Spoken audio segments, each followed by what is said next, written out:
نحمدہ ونصلی علی رسولہ الکریم اما بعد فاعوذ باللہ من الشیطان الرجیم بسم اللہ الرحمن الرحیم۔ محترم پرنسپل صاحبہ، اساتذہ کرام اور میرے ہم مکتب ساتھیوں، السلام علیکم۔ آج مجھے جس موضوع پر لب کشائی کا موقع ملا ہے اس کا عنوان جلتا ہے فلسطین، چلو آگ بجھائیں۔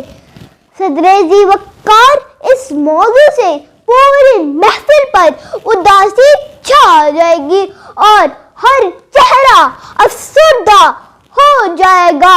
جی ہاں، آج میں لہو لہا فلسطین کی بات کروں گی، جہاں مائیں اپنے بچوں کے ٹکڑے اٹھائے رو رہی ہے، جہاں معصوم بچوں کے سامنے ان کے ماں کو دفنایا جا رہا ہے، جہاں پورے کے پورے خاندان ایک ہی حملے میں تباہ کر دیے گئے ہیں، جہاں بچے بے آسرا بے گھر پڑے ہیں، جہاں زندہ لوگوں کو اگلے لمحے میں زندہ رہنے کی کوئی امید باقی نہیں۔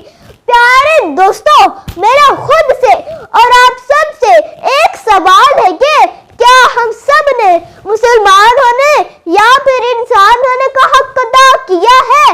ہم سب نے نعرے لگانے اور مسئلہ فلسطین پر تبصرہ کرنے کے علاوہ اور کیا کیا ہے؟ تلواریں بیچ کر مسلح خرید لیے تم نے، تلواریں بیچ کر مسلح خرید لیے تم نے، بیٹیاں لٹتی رہی اور تم دعا کرتے رہے۔ صدر محفل، پچھلے 75 سالوں سے فلسطین کی سرزمین پر خون ریزی ہو رہی ہے۔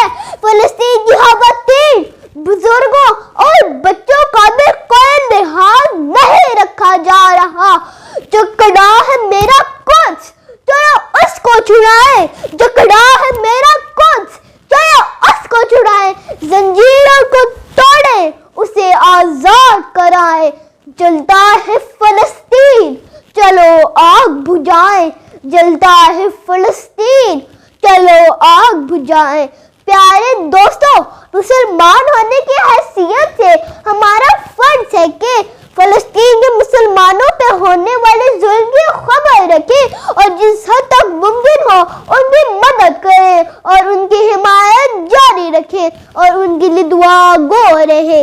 میری دعا ہے کہ اے باری تعالیٰ، تو ہے کہ اس پہ قادر ہے، تو فلسطین کی مسلمانوں کی غیبی مدد فرما، آمین ثم آمین۔ جزاک اللہ۔ پاکستان زندہ باد، فلسطین